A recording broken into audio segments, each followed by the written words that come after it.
শোনো, টাকা পয়সার কিন্তু ব্যবস্থা হয়ে গেছে, প্রচুর মানুষ ডোনেশন দিতেছে, তুমি জানো। তুমি কিন্তু কোনো কিছু নিয়ে একদমই টেনশন করবো না। আমি তোমাকে সুস্থ করে তারপরে বাড়ি ফিরবো। যারা না তোমাকে অনেক মিস করে, আর আমি তোমাকে খুব একটা মিস করি না। যখন খুব বেশি মিস করি তোমাকে, তখনই এক্সকে নক দিই, জিজ্ঞেস করি কি লোডশেডিং কেমন হচ্ছে। আশফাক গল্প বলার ওস্তাদ। সে এখন আমাকে বানিয়ে বানিয়ে এক গাদা গল্প বলবে। এক্স দিয়ে শুরু করেছে, ওয়াই বলবে, তারপর জেডে গিয়ে শেষ করবে।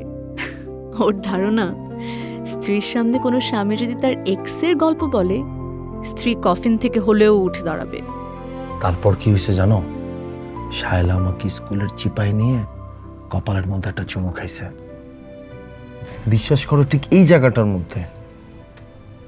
আমি তো কোনো রকম ওকে ছুটায় মোটায় তারপর পালা আসছি। এই, তুমি কি আমার উপর রাগ করছো? আমি খুব ভালো করে জানি তুমি আমার সবগুলা কথা শুনতে পাইতেছো, আর মনে মনে ভাবতেছো এসব কথা বলার সাহস হইলো কিভাবে ওর, তাই না?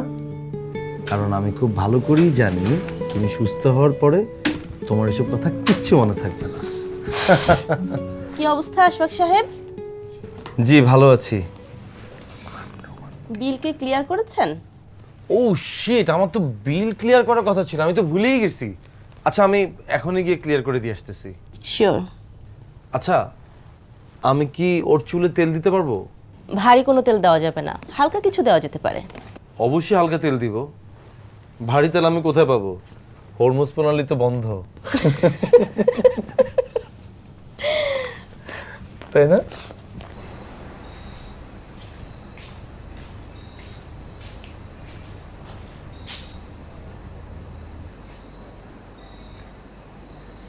আশফাক, বাবা, আমারে কালকে একটু হসপিটালে নিয়ে যেতে পারবি? বৌমারে খুব দেখতে ইচ্ছা করতেছে। এখন না মা, ও সুস্থ হোক, তারপর ওকে দেখো। তুই এখন আমার উপর রাগ করে আছিস, তাই না বাবা? না না মা, রাগ করে নাই। তুমি প্রথম জয়ীকে দেখবা, কিন্তু তুমি এমন একটা অবস্থায় দেখবা ও তো চাইলেও তোমার সাথে কথা বলতে পারবে না। ও সুস্থ হোক মা। তুমি তো সবসময়ই চাইছো তোমার ছেলে যেন ওই অসুস্থ মেয়েটাকে বিয়ে না করে।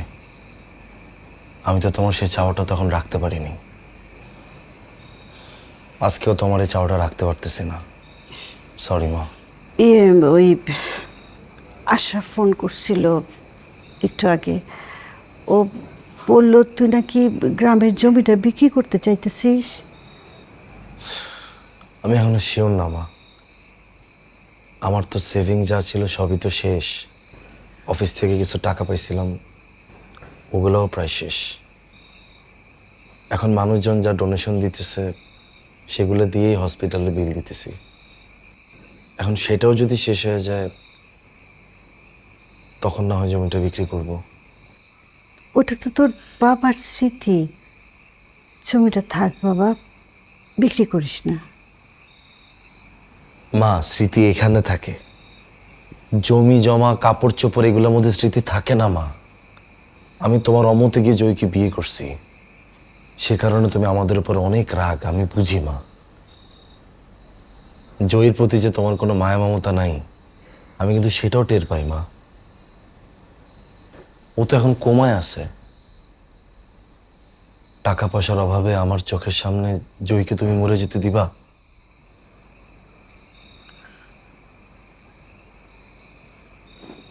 তুই এটা রাখ, তোর বিয়ের গয়না বৌমার জন্য গুছায় রাখছিলাম, তখন দিতে পারি নাই। এখন রাখ।